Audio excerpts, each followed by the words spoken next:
أنا قحوي يقوم أفضل أدي في سايد بقى كمان تكذب أما أن مساجد كوذا تكنو والشباب دجال كوا الدين بوضان بين هدي تحريف كقصة أما مساجد واحد وعلى آله وأصحابه الطيبين الطاهرين. اللهم اشرح لي صدري ويسر لي أمري واحلل عقدة من لساني يفقه قولي. اللهم وفقني لما تحبه وترضاه يا رب العالمين. أما بعد فسلام الله عليكم ورحمته وبركاته. walaalyaal dhammaantiin meel kasta aad joogtaan ilaahay waxaan idinkaga rajaynayaa raxmad iyo naxariis inuu idinku daboolo insha Allah. walaalyaal ii sheeg arrin yaraan rabaa maaragtay inaan ka sameeyo ilaahay idinkiisa radad ficil aan ka sameeyo arrintaas oo maaragtay xataa sheekh Umal ilaahay ha xafiday uu ka hadlay arrinta waxaan ku arkayna waxay ahayd sheekh Umal asagoo ka hadlayaan arkay arrintaasna waxay tahay nin siyaasi ah oo goboladan Soomaaliya xil ka hayo oo maaragtay waxa arrimo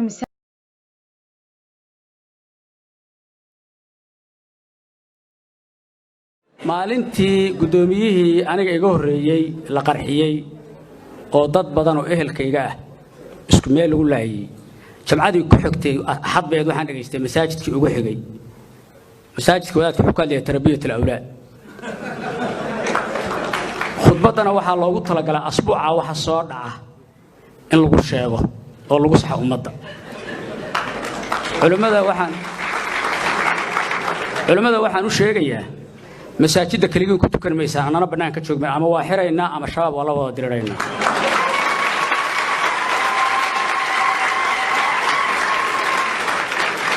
ayaan dhaway masaajid baa nin lagu hordilay wadaadkii iimaanka ah baa la xira odayaashii oo dhan baa yimid waa layla soo hadlay wadaadkii hal la sii daayay wadaadkii taliyihii qaybtan waxaan ku yiri wadaadka soo daa baaridna gelin culimadii iyo odayaashii baan qado u sameeyay waxaan ku yiri culimo Allah iyo masaajid ma waxa ka hadlaysaa aniga waxba iguma fadhiyo adinkiisa ay dhiba aniga waxba waan soo qaadanayaayo ilaahay khayr ha siiyo sheekh Umal ayaa wuxuu uga hadlay arrinta maaragtay sida mar walba culimada maaragtay ay uga hadlaan ay uga maaragtay jawaab celiyaan waxyaabaha oo diinta lagu sameeynayo oo dadka oo maaragtay ay ku sameynayaan ma aqaan waxay ka tahay jaahilnimo ay ka tahay ma aqaano waxay ka tahay ii sheeg ani ma fahmi karo kulay muslimiinna waa nahay waxyaabaha aan sameeynayna wax maaragtay oo يعني حتى أنا ما أركن أفضها ما أركت ذات كانوا ودمدان كلا أو إيش قال حتى قفك ملحد حتى أن دين تأمين سنين ما فرق عشان كرو ما ليه كردي محل لها ساس واي كم واي شروع أو تعالو أنا شرعي إلهينا ما أركتي وأنا حكومي لا هي وحي لقرقرية وأنا عن قرنين وأنا حكومي لا يهين إلهنا بدبادي ولا لي ورك أنا وكل يرانين إلهي أمان إسكله rasuulkiisa amaan iska leh iyo mu'miniinta amaan iska leh ilaahay khayr ha siiyo sidoo kale sheekh Umal iyo culimada ka soo hadli doonto amaba kuwii hore uga hadlay khayran dhamaanin Allah siiyo walaalyaal idinillah maxay tahay marka hadda sababta aan maaragtay culimadii weynada ayadoo hadlays aan u hadlaayo walaal macnaheedu waxay tahay diinta tan kaliya culimada mas'uulka ma saarno anaga mas'uula naga saaran قاسة دمر حدان نهاي وماشي إسليها معركة بحش وكا قريبا تي مركي هربا سببتو أهوال عليال قبضة مسلمة ده وبلشو ودن واي دادك وحي لين لفنبر واي قبضة لفنبر ماها قبضة وحاواي بلشو دان واي قبضة وحاواي تيرك كليا لغو تاغيني هواي ما فهمت هويا صالحة وحي دشا وير صالحة زوجة صالحة waxay ku kaalmaysaa ninkeeda arimaha wanaagsan ay ku kaalmaysaa hadii maxal dhahay ay nolosh meesha ay ka soo qaribantay qofku wax dhalaayana waa hooyo waligeen ma maqasheen yani waligeen waxaan soo maqli jiray walaalyaal waxaan waligeen soo maqli jiray nin wanaagsan nin rag oo karti leh waxa ka dambayso naag wanaagsan waxaan maqli jiray ninkan waxa soo tarbiyeysay hooyo wanaagsan ninkan waxyaabaha u maaragtay uu saasas u sameeyay sawjad saalixadu u haystaa waxyaabaha sananiga horta waligay maqli jiray waana waxa ma aragtay awalkeeda diintaana waxay ku istaagtay waxaa waaye dumar waaye hooyadeena Khadiijo ma aragtay ilaahay ha ka raali noqdee siday diinta ugu heelisay walaalayaal haddaan nahay dumar waxaa la naga rabaa inaan mowqif adag ma aragtay meel adag ka istaagno diinteena u hiilinteeda horta ma aragtay waxaa ciil ah waxaa wax laga xumaada ah maalin walbo dadkeena mas-uuliyiinta anaga aan mas-uulka ka dhiganay inay diinta ilaahay ku jeesjeesaan waxaas igala sii xun aniga oo aan rabaa maanta inaan ka hadlo walaalayaalow ummadda Soomaaliyeeday annaga maxaa nagu dhacay oo sida dad daroogaysan camal aan ugu dhaqannaa qofaa imaanayo waxbuu ka sheegayaa dadkii dalkii diintii waa loo sacbinaa war ilaahan idinku dhaarshaye damiirkii aaway dadnimadiinii aaway oo diintiinii aaway noloshayda ma arkin mas-uul Soomaaliyeed oo qudbaynayo intuu qof shacaba Soomaali istaagay weli ma arkin hadday jirtay aniyaan lay eedin ya ma arkin oo dhahay stop waxaa ka sheekeynaysid adeer wax jira ma aha xaq ma aha ama kuguma aanan raacin war xataa qofkaas hadduu ku raacsanay waxaa laga yaabaa inuu sacbiyo limaada maxaa u sacbinay walaalo ama walaale maxaa loo sacbinaa ii sheeg ya war qof walba asagoo xor u dhashay xoraa tahay war fikirkaaga xoraa u tahay war haddaa aamustii haddaa aadan aamusinba laguma deynaaye ma xaqa ka hadashiin arrinta baraarujinta u baahan waxay tahay walaalayaal war qofkii meel idin soo istaagaba idin qudbay war rabbigiin idin caaynayo rasuulkiin idin caaynayo oo diintiin idin caaynayo walaalayaal ma u sacbinaysiin ilaa iyo goormee la hurdadan goormee laga kici doonaa aniga cabsida ugu weyn ee hayso waxay tahay waxaan ka baqanayaa rabbigay inuu na rogo hal mar Soomaaliya dhan la rogo oo dhulgari lagu rido ya maxaa yeelay masiibooyinka ma aragtay noocyadooda kala duwan waa lagu imtixaamay mana soo fariisanayno oo mana waana qaadanayno la hawla wala quwwata illa billahi al-ali al-azim walaalayaal war ilaahay ha laga baqo ilaahay ha laga cabsado dhibaatadan haysatana waxa noogu wacan jahliga noogu wacan jahligana waxa looga baxaa cilmiga loogu baxaa cilmi aan looga baxaa jahligan inta ya oo anaga dadka noocaas oo kale aan wax u dhiibanayno mas'uul aan ka dhiganayno arimaheena ma toosayaan ilaahu arimaheena toosiya rabbil alamin cabsi weena iga haysan xaaladda Soomaaliya walaalayaalo idinka waa iska yani dad badan way jifaan dad badanna way dadaalooyin laakiin cabsida habeenii maali igu taaganaan ka harsanaynan ka hooyinayn waxay tahay ummadaan intay ku sii socotaa hadda waxa laga yaabaa qofkii anigi iyo adigaba tusaale ahaan waxna tari lahaa haddaan mas'uul u dhiiban lahayn waxaan ku xisaabtamaynaa ninkan da igu qabiil ma aha qabiilkayga ma aha qof ogolaanaya male ninka ahlunaarka ah astaghfirullah alazim macnaha ninka dulmi wadaha oo islaamka dhibaayo haddii aan dhahno walaalayaalow qofkan aad xilka u dhiibateen diin iyo dal dan uma haayee war qof muslin oo wanaagsan aan xilka u dhiibano maya reer hebel iskale meeshaas xukunkaas iskale diinteeni waxaan ka dhiganay reer hebel sharaf iyo damiir malihin oo waxa walba waxaan ka soo hormarinay waxaan nahay sidii dad cabsan oo kale maxaan cabsanahay qabyaaladaan cabsanahay waxaan cabsanahay qabiilaan cabsanahay hurda dheeraa la seexday oo aanan la rabinba in laga kaca oo goor laga kici doonaa ogeen qisooyinka waxaan dhageystaa ummadihii hore badanaa si aan diinta ma aragtay wax uga fahmo intaan dad qisadoo soo dhageysanay reer bani Israa'iil ugu dhaqan xumaa oo ma aragtay quraanka akhrinay haddaan sii fiiriyo xataa waa ka xunnahay marka ayaga waa ka sii liidanaa ummad maanta aniga Soomaali haddaan nahay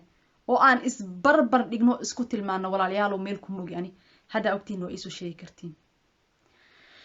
walaalayaal sidee ma aragtay muqaddasaadkiini loogu ciyaaraya oo idinkan u sacbinaysiin ii sheega gabara imaanaysa waxay leedahay horta ma fahansantiin macnahaas wuxuu yahay waxa waaye markii aayad ilaahay la xarifaayo oo wax laga sheegaayo macnaheeda bimacnaa yaa rab adiga arrinkaas sida loogu talagalay ma u samaynin anaka saxanayno saasaa laga wadaa markaasaa maxaa la samaynaa waa la sacbinaa waa la alalaasaa war carabkiinu idinka kama baqanaysiin oo gacmaha inay meesha ku daataan kama xabsanaysiin miya walaalayaalo ummad yahay yacni dhulkan aad ku tamashleynaysaan rabbigiina ku caasinaysaan diintiina aad ugu jeesjeesaysaan walaalayaalo ina alarda lilah ilaaha iskale arladan ilaaha iskale wax walba waa kasoo tagnay wax walba waa kasoo tagnay maanta arrinteena waxay maraysaa masaajidada waa xiraynaa ya masaajidada waa xiraynaa sheekh umal wuu ka hadlay ilaahay khayr ha siiyo culimada soomaaliyeed waa laga yaabaa inay gaabiyaan waayo ibni aadan waa dad horta idinka aa ku xiriirtiin horta daday soomaali ku xiriirto meel ma gaarayaan sababtoo ah war sheekha hadduu intuu meel soo istaago damca inuu hadlo waxaa la leeyahay mataqaanaa qabiil hebel waaye wuxuu maaragtay u danaaninaya ninaa masaajid kasoo wacdinayo waxaa la leeyahay horta qoladiisa yaa waayo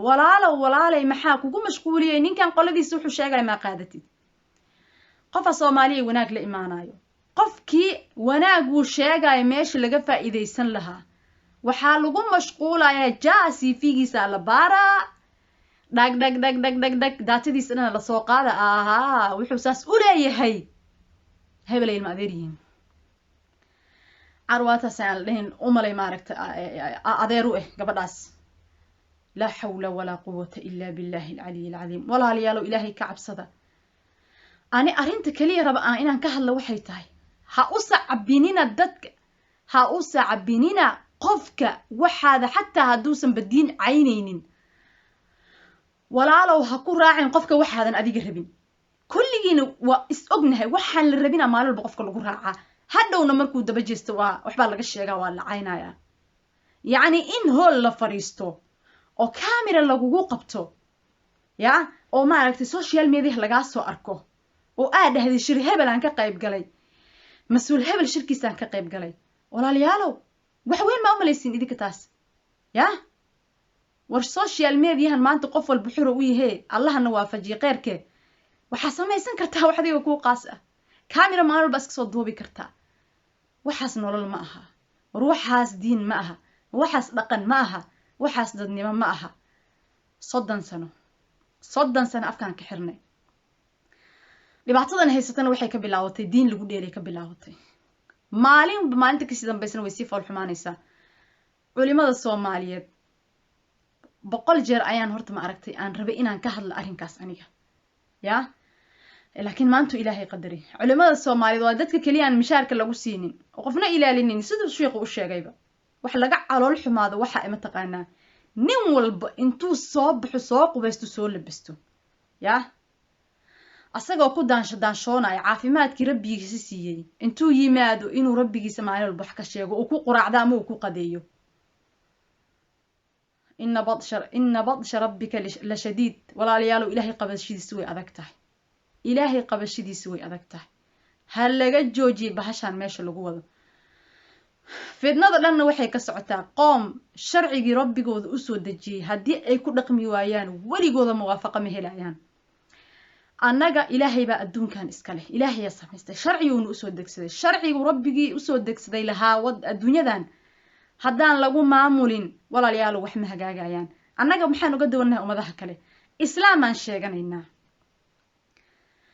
wax islaamnimo shaqo kulena ma ku dhaqmayna annaga waxaa musuq maasuqeena khiyaanadeena beenteena fuxshigeena cadaalad daradeena waxay ka socotaa guryaha ilmaha iyo hooyadooda waxay ka socotaa ninka iyo xaaska maaragtay naagta iyo ninkeeda labadii isla dhashay labadii dhaxal lahaa dadkii waddanka ka dhexeeyey walaalayaalow anaga madaxeena ma foorara war goormee kor loo soo qaadi doonaa goormee tan laga kici doonaa aniga khaasatan waxaan baraarujinaa dumarka aad ayay ma aragtay ragga haddii ma aragtay ay fakarayaan way ka turid ogyihiin wayna ka naxariis badan yihiin ragga dumarow aniga kolley fakarkayga waxaan aaminsanahay bahashaan dhinaceena inay ka jiifto waxaan ma aragtay aan gabar walbo aniga kow aan ka ahay aan kula talinaya inaan diinta barano walaalayaalo diinteena aan barano dadkan waxaa waaye kuwan waa ku daayeen ilaahay intuu u naxariista ma ahane kuwan kuwa ku daayay waaye maxaa loo baahan yahay inaan anaga intaan diinteena barano oon istaagno caruurta waa inaan tarbiyeynaa caruurta ayaga waayo kuwan berri maaragtay dadkan iyo diintan iyo dalkan badbaadin doono insha allah Soomaali waxay ku maamahdaa caanihii daatay dabadeed la qabay saas ma helo maamahdi ya wixii dhacay maxay u dhaceen lama dhahe sidee loo xaliyaa dhaha aniga xalka ugu muhiimsan waxaan u arkay in ay dumarka isxilqaamaan inay diinta bartaan ya inaan diinta barano wax barano gabadhii maadiga soo baratana walaalayaalo ha ku soo jeesanin diintan ya yani macnaheeda ma aha hadaa ii sheeg arinta maadiga aa soo baratay inaad diinta ku falaadid macnaheeda ma aha gabadha muslimada waxaa laga rabaa maadi iyo diiniba hadday isku barato alxamdulilah hadday maadi keligeed baratana waxyaabaha daruuriga asaasiyaadka u ah maaragtay diinteeda iyada ku noolaanaysa ku dhaqmayso at least isku ilaalinaysa iyada si aysan hadhow gaf uga dhicin markay kursi fariisato ama ay maamul qabato aan maaragtay laga soo diganin wallahi bilaa waxaa kusoo xiga arrinta ani cabsi weyna ay hayso maryaha dhigaa kusoo xigtaan u malaynaya laa xawla walaa quwata illa billahi alcaliy alcadiim wax kasta waa laga soo hadlay faragelinta waxaa waaye meel kastay taabatay qoysaskii taabatay oo wax walbay daraad kitaabka aayadaas kuma taali in ilaahayba aayadihiisa qaarba laga saaro kitaabka iyo kuwa in la maaragtay la gadoomiyo oo la qaloociyo laga joogo ya laga joogo wax la sameeynayo arrinkan waxaa waaye nagu filan inta aan sameeynay nagu filane war diinta ilaahay laga istaago laga istaaga meel ummadda waxaan u sheegayaa inaanay u sacbinin nin dhaalim ah walaalayaal dhaalimiinta u sacbinina ama qofka muslimka ah waxa laga yaabaa inay jahli ka tahay wayba ka tahayba kulli aniga kulli qof cilmi leh inuu waxyaabahaas oo kale ku hadlaa ilama aha ya dadkan muslimiinta aan ahayn oo yacni isugu jiro muslimka iyo gaalada ee wadamada wada leh wallahi billahi tallahi siyaasiyiintooda markay hadlaayaan waa istacjabaysaa oo muslimiinta siyaasiyiinta markay hadlaayaan qofna qofka kale kuma xadgudbi karo haddii ay damcaanna maadaama ay kaa xoog badan yihiin dadkan waa kugu soo meeraysanayaan maanta oo dhan haddii ay damcaan inay hadlaan wargeeri ay ka xigaan waxay leeyihiin la muqadasaadkeena maya waxaa waye qad axmar waay leeyihiin waxaan fiirsaday baarlamaano badanaa fiirsaday oo dowladahan muslimiinta gaalada isugu jirta markay hadlaayaan anaga maxaan ugu dhac marka islaamnimaa sheeganaynaa waxaan la hadlayaa dadka mas-uuliyiinta ah oo ma aragtay diinta qofka aad iska gadaysiin horta aniga ma ogi laakiin waxaan idin xasuusinaa dadka u talinaysiin inay yihiin dad muslimiin ah dadkan muslimiintaana walaalayaal ma anfacayo ilaa wax muslimka u roon ma ahani haddii fikradaheena ayna anfacayaan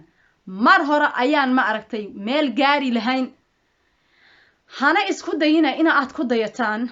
maaragtay dowladahan kale aad ku sheegtaan maaragtay dowladaha horey u maray laya dowladaha leediin horey u marin hore uma u marina waa hoogeen war waxaan adduunyadan ya idin sirin dhaldhalaalkan waa samaysan kartiin bal ee islaamka ugu horeeyay war tiknoolajiyad islaamka ugu horeeyay xadaarad iyo horumar islaamka ugu horeeyay ma qubaysan jirin dadkan aad wax ka dhigaysaan ilaa haddana nijaasada iskama dhaqaan waxaan ay sameynooyin waa wax idinka la idinka soo xaday fikradooda injineernimadiini iyo aqoontiini iyo xadaaraadkiini markii islaamka lagu soo duulay ay qabsadeen ayay wax walbo islaamka lahaayo wanaagsanaayay ka qaateen waana kaa cilmi akhris badan yihiin kitaabkana way aqriyeen wax walbo wanaagsan oo sharci ah waxay isku haayaan waa sharcigii ilaahay u soo dejiyay waay cadaalad aa ka doonaysid reer galbeed ya haddii waddankeena uu ka jiri lahaa cadaalad aniga maxaa noo diiday cadaaladda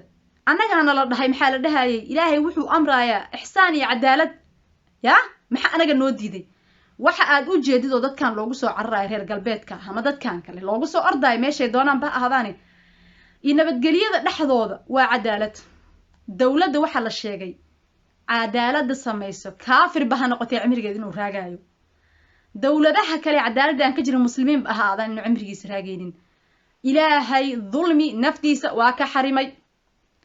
bayna alcibaadna waa ka xarimay indhaha fura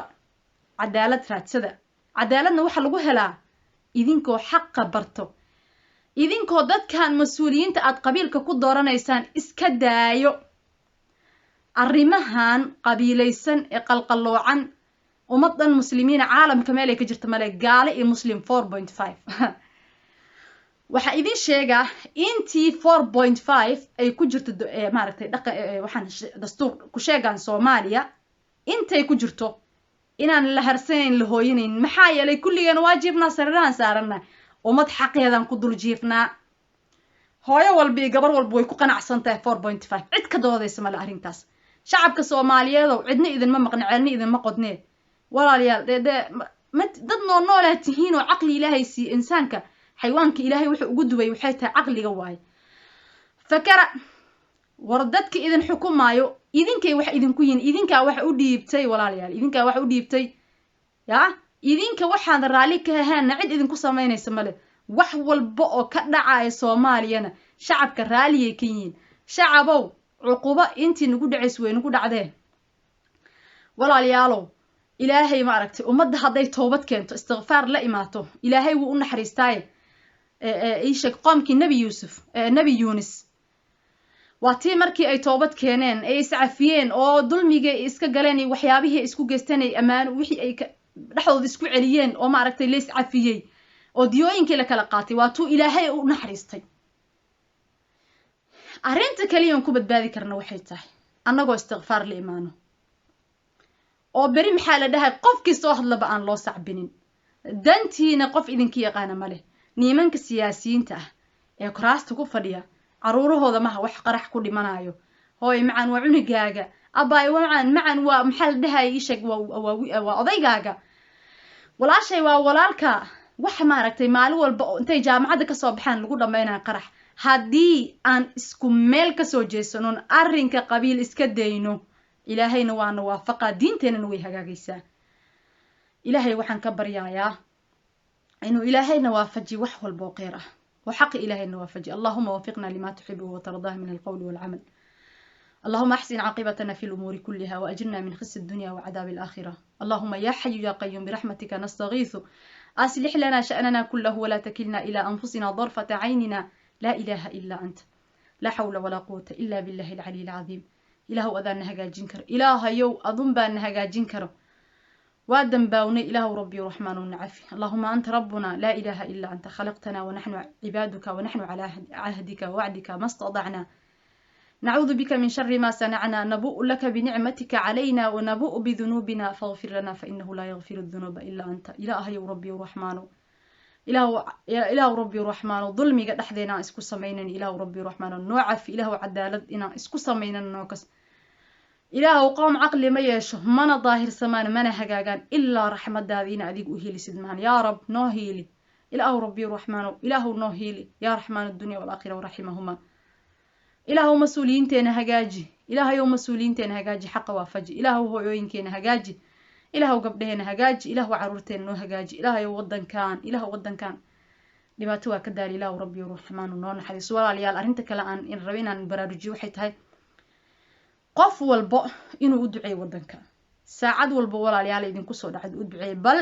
mas'uuliyad la iska saaro wadanka in loo duceeyo ya maxaa yeelay adduunyadan qoloba ilaahay insaankan meel uu ka siiyay anaga meesha la naga siiyay waa ardadaas arladeenini yani dhulkeena waa qariban yahay waxa qaribayna waa dambiyadeena waa ilaahu dambiyadeena dhaaf ilaahu rabbi raxmaan wadankeena noo hagaaji qof walba waxaan ka codsanaa inuu ma aragtay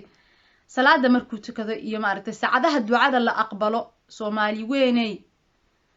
intaas ilaahay saacatul ijaaba ma aragtay ilaahay raxmaanur raxiim waa ummadana way daashay dad masaakiina ku jira ilaahay ma aragtay wuxuu yiri quraankiisa ku yiri ma cadaaba ayuu yiri intay ma aragtay istighfaar la imaanayaan ummadda haddii aan istighfaar la imaano intaas ilaahay noo naxariistaa wuuna noo naxariisana ilaahay subhanahu wa ta'ala wacadkiisana ilaahay ma baajiyo arintaasan ma aragtay aan meeshaas ku soo gabagabeynaa waxaan rabay inaan ka hadlo wixii aan wanaagsan oo ku hadlayna Allah subhanahu wa ta'ala ay waafajiyo mahadna asaga iskale wixii kale oo iga qaldamayna ilaahay subhanahu wa ta'ala ama dambi aan ku hadlahay iga cafiyo hadalkaygana yaan si guraxan loo qaadanin maxaa la dhahayay qolanayaan lagu mashquulin dhibaatadan ugu weyn oo haysata xataa haddaan wax qaadan lahayn qofkii soo hadlo dhac tooshka meel kale aan ku shidaynaa waa raadinaynaa walaalayaal muhiim ma aha qofka meeshuu kasoo jeedo iyo wuxuu yahay xataa muhiim ah wuxuu idin sheegaayo ayaa muhiim ah in laga fakaro